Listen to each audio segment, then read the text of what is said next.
ہو جائیں، باقی اللہ کے ہاتھ میں ہے، لیکن آپ بھی تھوڑی کوشش کریں گے۔ کہتے جی گھروں میں جو قرآن خوانی کراتے ہیں بدعت ہے، یہ رواج بن گیا ہے۔ اگر آپ کو قرآن خوانی کر رہی ہیں سارے گھر والے بیٹھ جاؤ قرآن پڑھو۔ یہ لوگوں کو بلا کے کرائے پہ پڑھانا جو ہے یہ تو بدعت ہے۔ جہاں نماز پر جو کعبے کی تصویر نہیں ہونی چاہیے، اگر ہے اوپر کوئی کپڑا ڈال دے، اس لیے کہ آدمی کی توجہ ادھر نہ ہٹ جائے۔ بی بی عائشہ کے گھر میں حضور نے نماز پڑھی، اب میں یہ کیا لٹکایا ہوا تھا؟ اصل کوئی کپڑا آیا تھا، میں نے کہا خوشی کے لیے گھر میں لٹکا، میں اتار دو، اس کو کاٹ دو، سرانے شرانے بنا دو۔ میں نماز کے اندر میری توجہ ادھر چلی گئی۔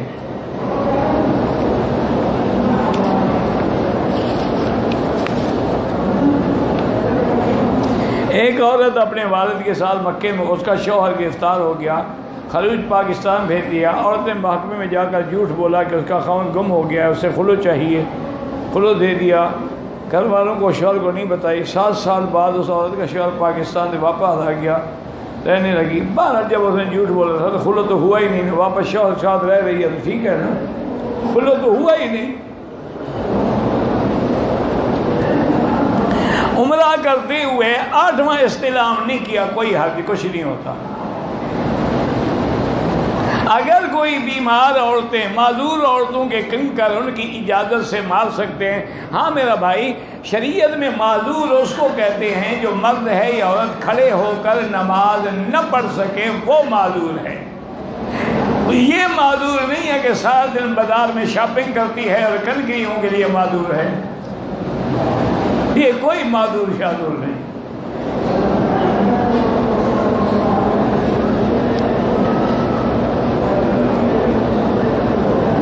کہتے جی کہ خواتین حرم میں نماز پڑھنے آتی ہیں، آتے جاتے غیر محرموں کے ہاتھ لگ جاتے، کوئی بات نہیں۔ ان کو یہ بھی حضور نے فرمایا کہ لا تمنعوا اماء اللہ عن بیوت اللہ، عورتوں کی نماز گھر میں افضل ہے، لیکن آنا چاہیں تو تم ان کو روک نہیں سکتے۔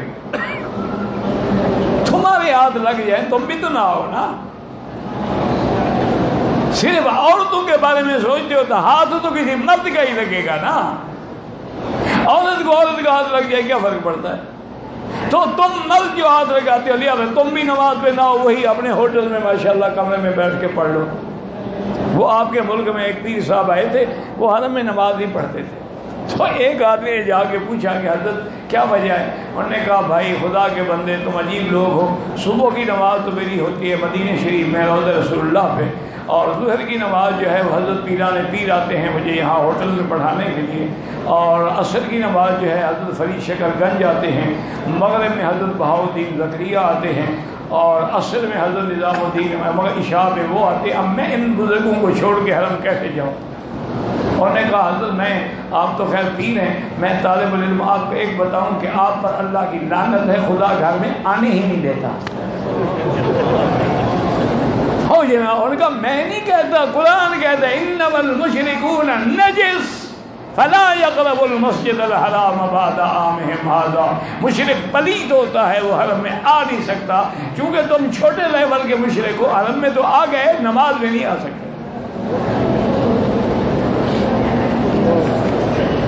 ایسے بھی پیر ہیں نا جی ماشاءاللہ، دعا کرو یا اللہ ان کو ہدایت دے۔ حقیقت یہ ہے، آپ کے آج کل 2-4 آدمی ایسے ہیں جو بڑی پیری شیری چمکائی ہوئی، بہت ہی قابل جینیس قسم کے لوگ ہیں، لیکن پٹری سے ہٹ گئے، لوگوں کو گمراہ کر رہے ہیں۔ دعا کرو اللہ ہدایت دے، اللہ ان کو صراط مستقیم پہ چلا۔ کوئی ہمارے دشمن ہے بلا؟ اچھا جی، حجر اسود کا رنگ سفید، ہاں جی بالکل سفید تھا، گناہوں کی وجہ سے سیاہ ہو گیا۔ حضور نے فرمایا سب بدت ہو خطایا بنی آدم، آدم کے بیٹوں کے گناہوں نے اس کو سیاہ کر دیا۔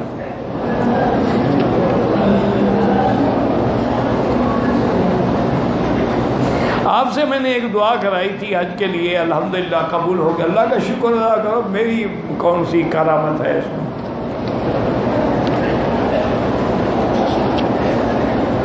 میرے بہن بھائی شوہر کے ہیں، بہن بھائی اللہ کے حکم پہ نہیں چلتے، اللہ ہدایت دے، اللہ ہدایت دے۔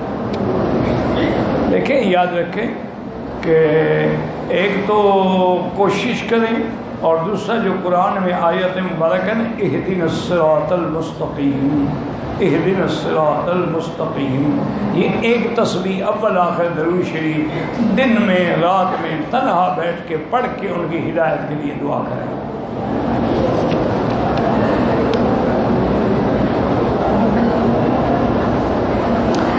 میرا شوہر جو ہے مجھے شرعی پردہ نہیں کرنے دیتا، انشاءاللہ قیامت میں جہنم میں جوتے وہی کھائے گا، آپ فی الحال گزارا کریں اس کے ساتھ۔ جو شریعت کا مخالف ہو، اگر وہ پردے کو بالکل مانتا ہی نہیں تو کافر ہو گیا، پھر تو تمہارا شوہر ہی نہیں رہا۔ اگر کبھی مانتا تو ہوں لیکن مجھے اچھا نہیں لگتا، اچھا یہ لگتا ہے کہ میری بیوی کو لوگ دیکھیں ماشاءاللہ۔ ایسے بے غیرت شوہر بھی تو ہے نا۔ انا للہ و انا الیہ راجعون۔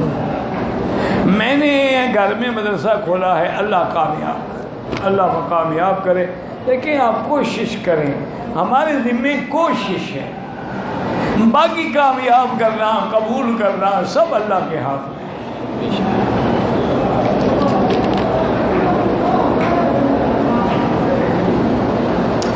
میں نے مکے میں میری رہائش تھی، میں نے حج کیا، میں نے طواف تو کر لیا، لیکن صفا مروہ نہیں دوڑا، حج میں دم پڑ گئی۔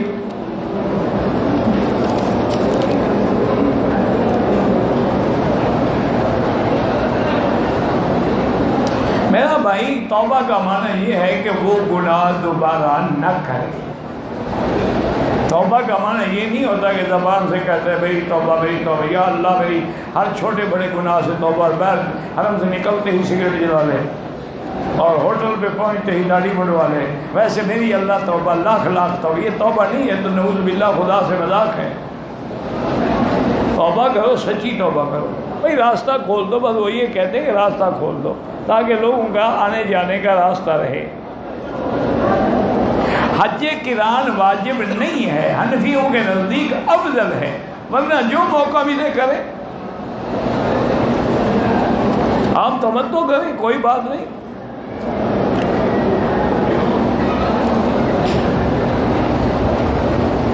کہتے ہیں جی کہ نکاح سے ولیمے تک کا افضل موقع کیا ہے؟ پہلے نکاح ہوگا، نکاح کے بعد رخصتی ہو کے بیوی اپنے خاوند کے گھر آئے گی اور میاں بیوی ملیں گے، اس سے 1 دن بعد یا 2 دن بعد یا 4 دن بعد خاوند کی طرف سے ولیمے کی دعوت ہوگی، اس کو کہتے ہیں سنت کے مطابق ولیمہ۔ اور جو اللہ توفیق دے اتنا ہو، حضور نے فرمایا اولم ولو بشاۃ، صرف 1 بکری بھی ہو ذبح کر کے ولیمہ کر دو۔ یہ جو آج کل مصیبت ہو گئی ہے کہ لاکھوں روپے خرچ ہو جاتے ہیں، پھر ساری زندگی انسان قرضہ ادا کرتا رہتا ہے، یہ ناجائز ہے۔ ولیمے کا معنی یہی ہوتا ہے کہ جتنا اللہ توفیق دے اتنی کر دو۔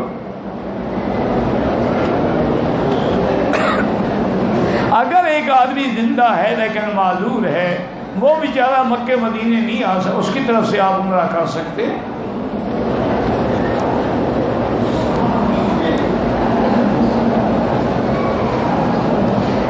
اگر ایک آدمی نے احرام حج کی نیت سے احرام میں مکہ شریف آ گیا، عمرہ بھی کر لیا، حج میں کافی دن ہے، مکے میں قیام کے دوران وہ نوکری کے لیے مختلف جگہوں میں درخواست دے سکتا ہے، کیونکہ احرام تو انہوں نے کھول دیا، اب تو 8 کو احرام باندھے گا نا۔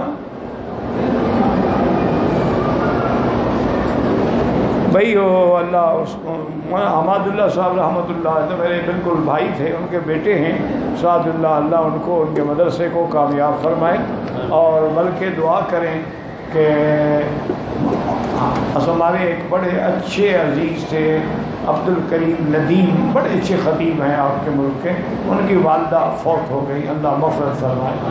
اسی طرح میرے بڑے اچھے تعلق والے ہیں ڈاکٹر افتخار، اور پروفیسر ہیں یہاں مکے میں، ان کی بھی والدہ فوت ہو گئی، اللہ مغفرت فرمائے۔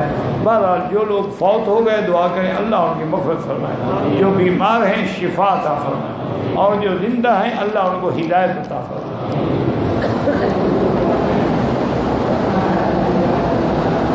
ایک عورت کا خاوند جو ہے وہ 2 دن پہلے فوت ہو گیا، اگر وہ گھر میں ہے تو حج پہ نہیں جا سکتی، پہلے عدت پوری کرے۔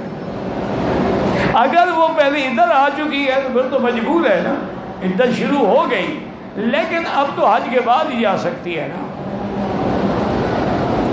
اچھا، خاوند کے گھر میں دیور جیٹھ محرم کوئی نہیں، بھائی کا گھر مدینے میں ہے، وہاں جا سکتی ہے، ہاں بھائی کے گھر میں بیٹھ سکتی ہے عدت کے دن، کوئی مسئلہ نہیں۔ کوشش یہی کرے کہ خاوند کے گھر پہ رہے، لیکن کوئی نہیں، کوئی سنبھالنے والا نہیں، کوئی عزت کا محافظ نہیں، یا وہاں اکیلے رہنے میں خطرہ ہے، پھر بھائی کے گھر چلی جائے۔ ایک آدمی پہ قرضہ ہے، ابھی تک قرضہ ادا نہیں کیا، حج کر سکتا ہے اللہ کے بندے۔ وہ تو معنی یہ ہوتا ہے کہ مثلاً آپ پاکستان میں تھے، آپ کے 3 لاکھ قرضہ دینا تھا اور حج کا بھی 3 لاکھ ہے، تو پہلے قرضہ ادا کرو، حج بعد میں کرو۔ لیکن جب آپ مکے میں آ گئے ہیں، اب آپ کا کون سا جناب کو لاکھوں روپے خرچہ ہونا ہے؟ آدمی پیدل جائے تو میرے خیال 50 ریال بھی خرچ نہیں ہوتا۔ کیا کر رہے ہیں اس میں؟ پیدل چلے جاؤ، مسجدوں میں بیٹھ جاؤ، کھانا راستے میں مفت ملتا ہے، فروٹ مفت ملتے ہیں، بوتلیں مفت ملتی ہیں، ہر چیز اتنا ہوتی ہے کہ لوگوں نے گٹھڑیاں باندھی ہوئی ہوتی ہیں کہ آئندہ اپنے گھر بھی لے جائیں گے انشاءاللہ۔ جن کی فلائٹیں حج کے بعد ہوتی ہیں نا قریب کی، وہ اچھا خاصا سامان بنا لیتے ہیں۔ کہتے ہیں جی کہ کام کے سلسلے میں آیا ہوں، 2 میقات کا راز کیے ہیں، جدہ اور مدینہ۔ بہرحال آپ نوکری کے لیے آئے ہیں تو دم سے بچ سکتے ہیں۔ حج قران یا تمتع کرنا ہو تو حج کی بکری مینا میں یا مکے میں ذبح ہوگی۔ وہ جو قربانی ہر سال کرتے ہو وہ پاکستان میں ہو سکتی ہے۔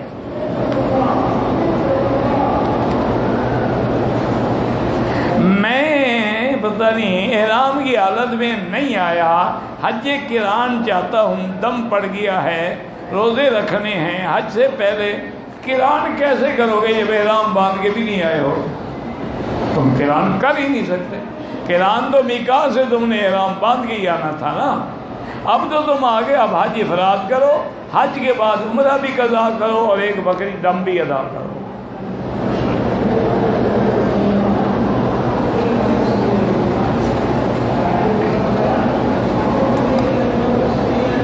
کہتے جی کہ حج قران کرنی ہے مدینے سے، اگر ہاں مدینہ منورہ سے احرام قران کا باندھ کے آ سکتے ہو، بھائی جو حج کی بکری ہے وہ یہاں ہوگی، پاکستان ہو ہی نہیں سکتی۔ فَلْيَبْلُغَ الْهَدْيُ مَحِلَّهُ، قربانی کا مقام مکہ ہے، هَدْيًا بَالِغَ الْكَعْبَةِ۔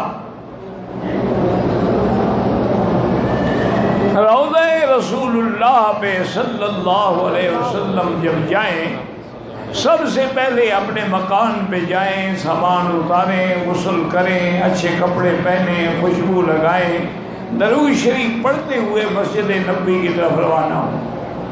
جب مسجد نبوی میں داخل ہونے کا وقت آئے تو بسم اللہ والصلاة والسلام علی رسول اللہ، اللہم اغفر لی ذنوبی وافتح لی ابواب رحمتک، اور اندر جائیں۔ اگر موقع ہو تو ریاض الجنت تک پہنچ جائیں اور 2 رکعت تحیت المسجد پڑھیں، چونکہ اللہ کا حق حضور سے پہلے ہے۔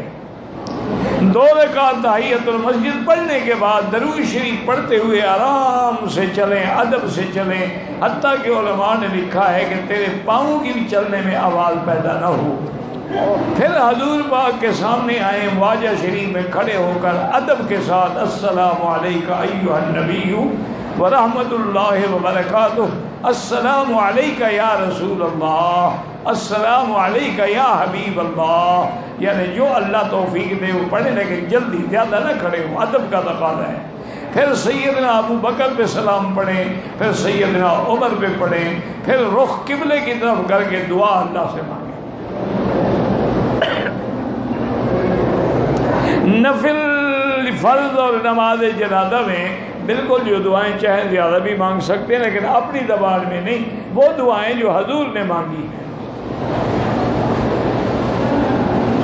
13 رمضان کو فوت ہوئے ہیں، ان کا حج بدل کر رہا ہوں،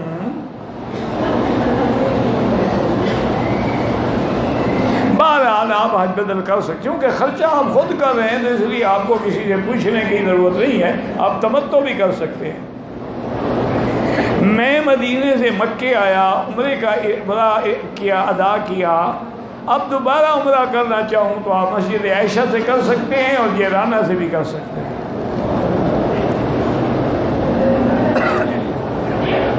مجھے داڑھی کے بال توڑنے کی ایک عادت ہے، بہرحال اللہ محفوظ رکھے، اس پہ کوئی دم شم نہیں پڑے گی، اللہ بھی جانتے ہیں کہ آپ نے مجبوراً توڑا ہے۔ عام دنوں میں 5 کے بجائے 3 نمازیں پڑھ سکتے ہیں، کیوں؟ مصروفیت کی وجہ سے۔ تشریف کیوں لے آئے ہو؟ اللہ کو کیا ضرورت ہے آپ کی مصروفیت کی؟ آپ ایک ہی نہ پڑھیں، سیدھا جہنم جائیں۔